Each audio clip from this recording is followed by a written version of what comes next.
Man, these weeks are really flying by and we are already at the end of the month. So you know I have your November Tampa Bay real estate market update. Let's go.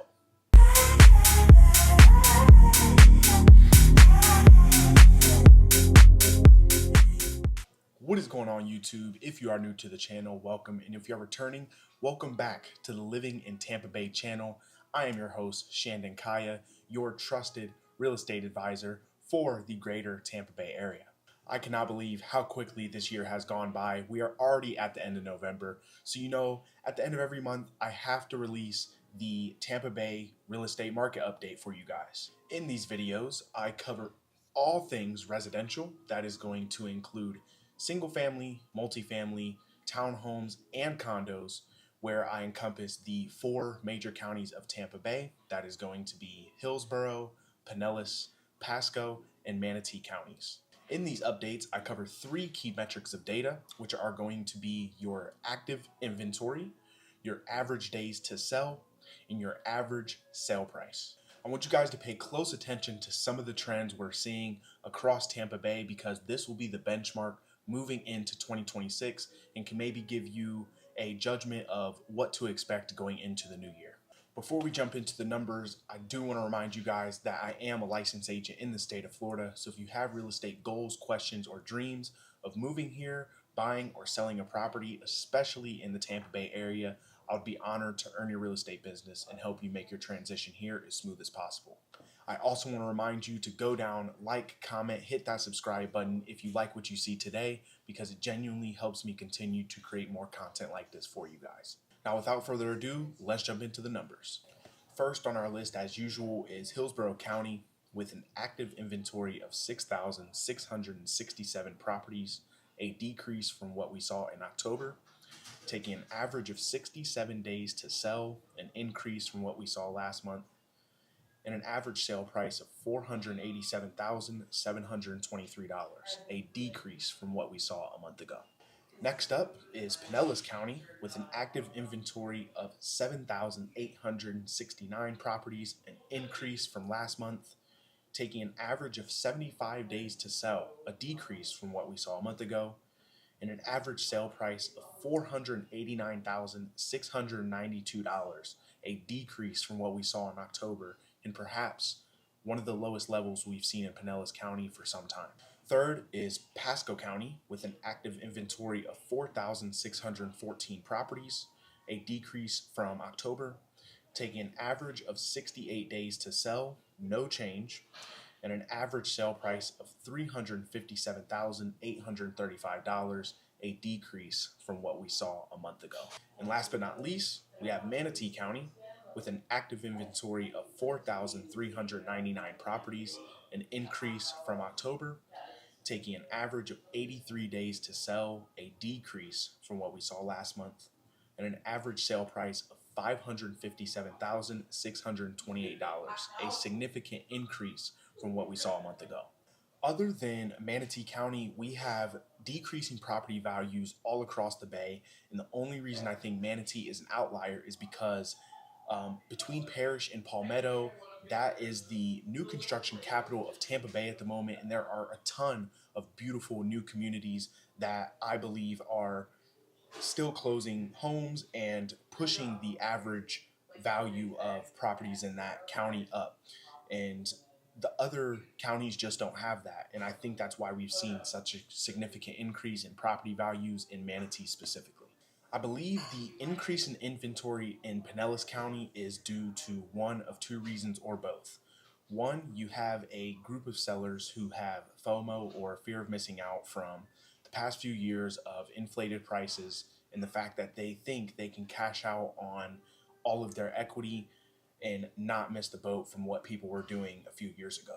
Or 2, they're projecting even more downward pressure on home values and they want to get their equity out while they can because there's still a little bit of uncertainty from last year's hurricanes and of course more properties hitting the market who are just now recovering, and these sellers want to say, you know what, we're going to jump ship, get rid of our property and move to a area that is less subject to flooding like Pinellas County. Now, between all 4 counties, they're taking an average of 73 days to get from list to close. Now, that is a little over 2 months, and for me, that says these properties are taking longer to sell simply because they're probably overpriced, they're not in the best condition, and people are in negotiations longer than they need to. Contracts are more drawn out, and they're not getting to the closing table as quick as they should be. For this reason, this is also putting downward pressure on home values. People might not be getting caught up in the purchase price of the home, but because the purchase price doesn't reflect the condition of the property, they're asking for repairs, they're asking for seller concessions, they're asking for certain things or different ways to structure the contract in order to get to the closing table, and it's not ending just at the value of the home. Now, Q4 is historically known to have lesser volume, closed volume, and that is simply because holidays take precedent. A lot of buyers take their foot off the gas and discontinue their home search at least until the turn of the new year. And that could be a reason we're seeing properties take longer to close, decrease home values. But I think this is a reflection of what the market has been doing all year, not necessarily that it's Q4 and things have just slowed down in general. Now, I'm no sidekick, but the speculation from experts across the country is at the turn of the new year, things will really start to pick back up and that buyer demand will increase. And in relation to that, the property values will go back up as well. And though I don't want to see property values go up and continue to remain inflated, that is the projection and what experts are saying could happen in the turn of the new year. But regardless, everyone's situation is different. Some buyers are ready to buy a home. Some people just aren't ready, and they're going to need 1, 2, 3 years to build their credit, build their savings, and purchase that new home. Everybody's situation is different, and the market is subjective. Someone's best year could be someone else's worst year, and vice versa. So it's all about honing in on what your current situation is, what's going to be the best for you, and creating a game plan so you can execute that and put yourself in the best situation. And that is where I come in.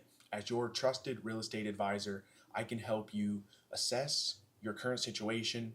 We can put a game plan together for what your goals are, and then build out a roadmap to get you from your current situation to your goals within a 1 to 2 year time frame, and make sure you put your best foot forward in making sure that you get the best deal possible.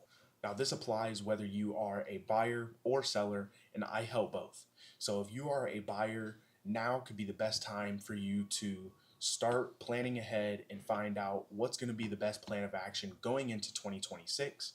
And if you are a seller and you need to get your property sold as soon as possible, I'm happy to have a consultation and find out the exact numbers you need to walk away from your current home, get into your next one, or just move into the next phase of your life. So I have 2 special offers for you guys.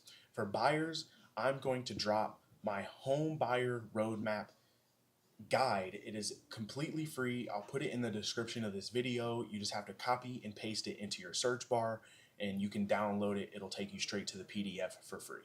For my sellers, I'm going to give you my SOLD Playbook. Again, completely free. The link to that will also be in the description of this video. It has a ton of information and helpful tips that will prepare you to not only sell your home, but sell your home for the best financial result and put yourself in the best place to move into that next chapter of your life. Regardless of where the market goes in 2026, everyone has real estate goals. And as I said earlier, I am a licensed agent in the state of Florida. So if you have those goals and want a trusted expert who can navigate you through a challenging market, I would love to be that person. So I'm going to drop my contact information on screen so you can get in touch. And please do not hesitate to send me a text, give me a call, shoot me an email, as I'm always here to be a resource for you. And if you made it this far in the video, I want to thank you so much and remind you to go down, like, comment, hit that subscribe button, because it genuinely helps me continue to create more content like this for you guys. I don't want to keep you guys here for too much longer, so I'm going to wrap up the video here. I'll be seeing you guys real soon. Stay tuned and peace out.